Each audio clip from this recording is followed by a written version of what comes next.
bahwa tarifnya 12%, tapi kemudian cara penghitungannya adalah 11/12. Tidak ada pola kajian akademik seperti itu. Dan bahkan kalau kemudian kita melihat lebih kritis sebenarnya Mbak Ina, jangan sampai kemudian kenaikan pajak 12% tarif PPN ini yang katanya hanya untuk barang mewah, tapi kemudian kena atas sektor-sektor lain karena kekunci di aturan. Seharusnya pemerintah mengeluarkan PMK. Jangan sampai kemudian pengusaha sudah membantu pemerintah, pengusaha sudah bantu mengut dan menyetor, tapi malah kena pemeriksaan, kena denda atas sebuah proses yang begitu rumit dan begitu mendadak dari pemerintah.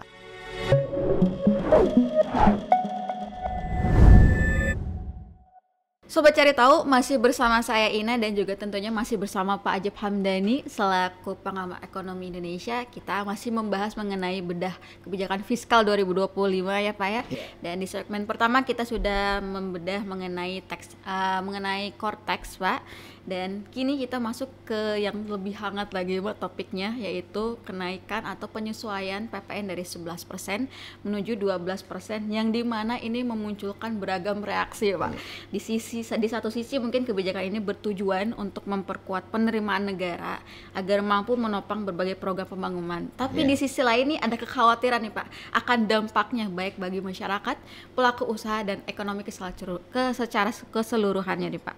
Dan ini kita pengen tahu, jadi bagaimana sih Pak sebenarnya kebijakan ini dirancang, latar belakang atau alasannya pemerintah dengan adanya kebijakan ini itu seperti apa? Oke, kalau kita setback ke belakang Mbak Ina, kenapa pemerintah harus buat kebijakan per tanggal 1 Januari 2025? Memang betul ini adalah amanat dari Undang-Undang Nomor 7 Tahun 2021. Itu yang namanya Undang-Undang Harmonisasi Peraturan Perpajakan atau Undang-Undang HPP namanya.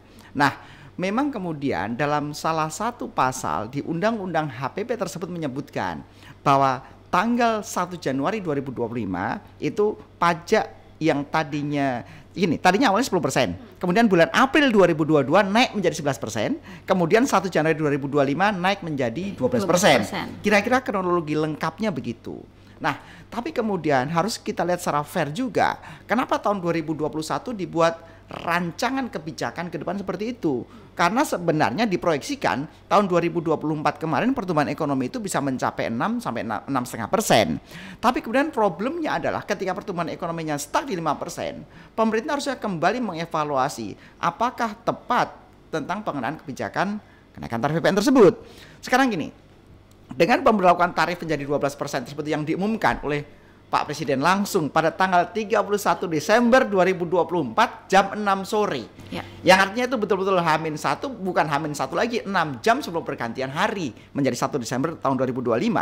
Itu paling tidak kita melihat ada 3 catatan kritis sebenarnya Mbak Ina. Pertama, tarif pajak tetap disebut 12%. Tapi masyarakat tetap membayar setara dengan 11%. Ini sebenarnya problem. Karena narasi itu adalah sebuah narasi yang kalau kita menyampaikan dengan bahasa lugas itu bukan narasi akademik. Yang saya pikir di seluruh dunia juga tidak ada yang memberlakukan pola seperti itu, yang kemudian tanggal 1 Januari Menteri Keuangan menyebutkan bahwa tarifnya 12%, tapi kemudian cara penghitungannya adalah 11/12. Tidak ada pola kajian akademik seperti itu. Dan bahkan kalau kemudian kita melihat lebih kritis sebenarnya Mbak Ina, ketika Menteri Keuangan mengeluarkan namanya PMK, Peraturan Menteri Keuangan, karena ini bentuknya PMK ini. PMK tentang cara penghitungan 11/12 kali 12%. Ada yang salah atau tidak dengan itu? Dalam konteks perhitungan tidak ada yang salah sebenarnya Mbak Ina. Tapi kalau kita kritisi lebih lanjut, sebenarnya PMK itu bisa membuat tarif PPN sebenarnya. Sekarang kalau dibuat 11/12 kali 12%, itu kan setara dengan 11%. Sekarang apa jaminannya? Menteri Keuangan kemudian suatu saat tidak akan membuat 12/12. Kemudian suatu saat menjadi 13/12, menjadi 14/12. Jadi tarifnya tetap 12% terteranya, tapi kemudian ini kan seolah-olah jadi seperti menyiasati aturan sebenarnya Mbak Ina.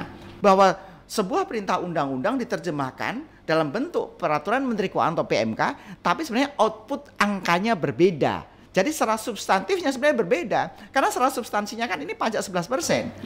Tapi kemudian angka itu diwujudkan oleh sebuah bentuk PMK. Nah, jadi hal pertama adalah yang kita soroti dan kita kritisi adalah bagaimana mungkin PMK bisa mendesain sebuah aturan yang setara dengan tarif PPN. Karena tarif itu bentuknya adalah undang-undang. Itu yang pertama. Dan kedua, yang tidak kalah rumitnya Mbak Ina, begini, yang namanya PPN itu adalah sebuah jenis pajak tidak langsung namanya. Sebuah jenis pajak tidak langsung itu begini. Misalnya Mbak Ina konsumen, pembeli. Kemudian saya menjual barang. Maka Mbak Ina menjadi pembayar pajaknya, tapi bayar pajak ini tidak langsung ke negara, tapi dititipkan lewat pengusaha. Jadi pengusaha ini membantu memungut, menghitung dan mengadministrasikan, kemudian membayarkan ke negara. Sekarang Mbak Ina bisa bayangkan, pengusaha ini membantu loh di sini, membantu negara untuk memungut, menghitung dan menyetor. Tapi kemudian ketika dengan sebuah konsep PPN yang begitu complicated, itu kita misalnya sebagai pengusaha tidak pernah diajak duduk bareng oleh negara. Ini yang applicable bagaimana ya, yang relevan di lapangan. Jangan sampai kemudian pemerintah membuat aturan tapi menjadi problem di lapangan. Dan ini yang terjadi sekarang ketika kemudian pemerintah dengan nilai lainnya dan seterusnya. Nah, sekarang kita bisa bayangkan Mbak Ina, PPN dan PPNBM itu tahun 2024 tidak kurang dari 800 triliun. PPN dan PPNBM. Itulah yang dibantu oleh teman-teman pengusaha, dipungut dari masyarakat dan setor ke negara. Nah, yang kita kritisi di poin kedua ini Mbak Ina adalah tentang bagaimana pemerintah ini membuat aturan yang cenderung sulit aplikasinya. Padahal sekali lagi partnership yang terbangun di sini antara negara, antara government officer dengan pengusaha itu harusnya duduk bareng nih untuk bagaimana pemerintah mendesain aturan, kemudian pengusaha yang membantu menjalankan. Tapi kalau kita lihat bagaimana kemudian kemarin dari tanggal 31 Desember 2024 sampai kemudian fenomena yang terjadi tanggal 1 Januari 2025, maka pengusaha ini tidak diajak duduk bareng. Inilah menjadi problem ketika kemudian diberlakukan. Kemudian yang ketiga yang kita cermati Mbak Ina adalah tentang bagaimana pemerintah membuat definisi nilai lain. Coba kalau kita cermati nih, kalau kita lihat struk belanja kita misalnya, di sini ada berapa nilai barang dan jasa Mbak Ina, kemudian harusnya langsung tarif pajak nih. Karena tarif pajak PPN itu harus ditulis 12%, nggak boleh 11%. Kenapa harus 12%? Karena ini tarifnya yang disebutkan oleh Pak Presiden tanggal 31 Desember 2024 bahwa tarif PPN 12%, sehingga harus ditulis 12%. Tetapi karena pemerintah ingin yang dibayar itu setara dengan 11%, maka di tengah-tengah ini ditulislah namanya nilai lainnya. Nah, nilai lain inilah hitungannya 11/12 dikalikan nilai barang dan jasa yang ada. Nah, tapi kan menginsert satu kolom ini kan nggak mudah. Ini kan harus by system. Oke, lepas dari mudah atau tidak mudah. Problemnya Mbak Ina adalah ada beberapa komoditas, ada beberapa sektor yang dari awal mereka sudah memakai dasar nilai lainnya, sehingga kemudian tidak bisa diinsert lagi di situ. Contoh misalnya untuk travel agent, misalnya untuk freight forwarder, misalnya untuk komoditas emas misalnya untuk komoditas tembakau dan lain-lain.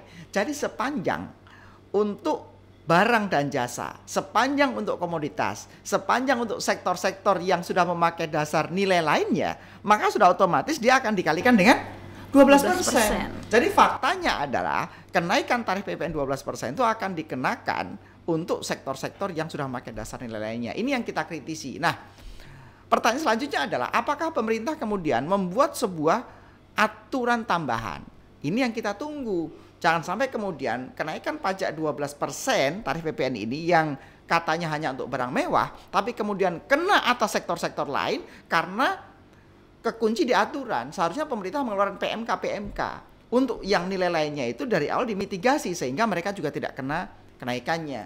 Formulasinya seperti apa? Formulasinya kita juga belum tahu karena kan sudah terlanjur dipakai nih nilai lainnya. Betul. Sehingga pemerintah perlu membuat aturan tambahan dan aturan khusus sehingga bagaimana sektor-sektor, bagaimana komoditas-komoditas itu tidak kena impact atas kenaikan PPN yang tadi dari 11% menjadi 12%. Itu 3 poin yang menjadi daya kritis kita, Mbak Ina.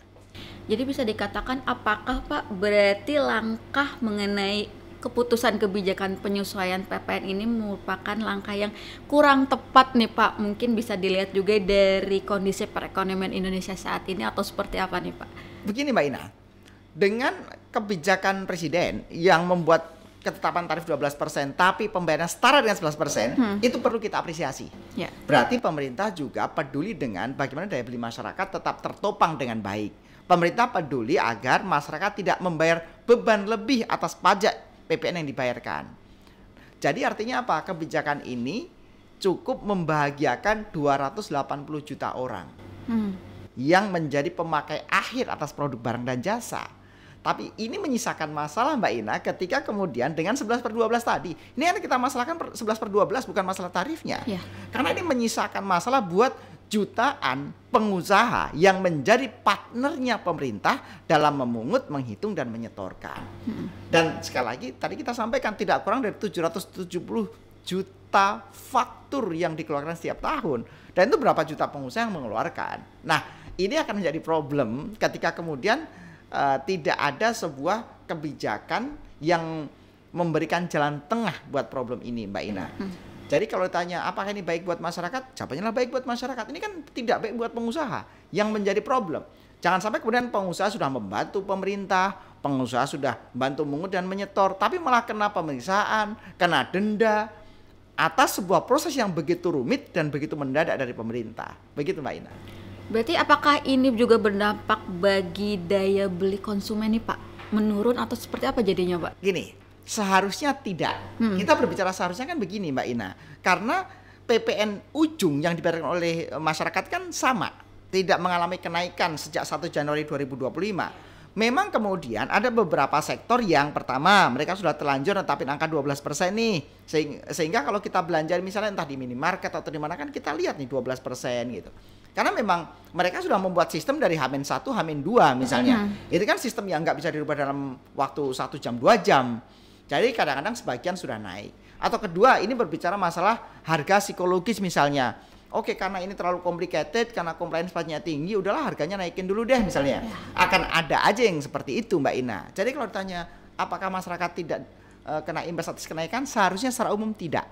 Tapi kalau kemudian ada 1-2 pengusaha, 1-2 sektor yang membuat penyesuaian harga karena complicatednya aturan, maka ya itu akan menjadi sebuah keniscayaan. Kira-kira demikian Mbak Ina. Oke baik, jadi dengan adanya PPN 12% ini sebenarnya kita sangat mengapresiasikan ya Pak atas kebijakan yang diberikan oleh pemerintah, namun mungkin harus didukung dengan alternatif lainnya agar tidak ada rasa dirugikan atau seperti apa baik dari sisi masyarakat, pemerintah ataupun pelaku usaha ya Pak ya. Baik Pak, ini semakin menarik nih Pak, dan lanjut kita akan membahas mengenai topik selanjutnya, yaitu ada wacana bahwa akan diberlakukan kembali tax amnesty jilid 3 ya Pak. Dan tentunya kita tahan lagi Pak, karena kita akan lanjut di segmen berikutnya. Jadi sobat cari tahu jangan kemana-mana, tunggu kami di segmen berikutnya.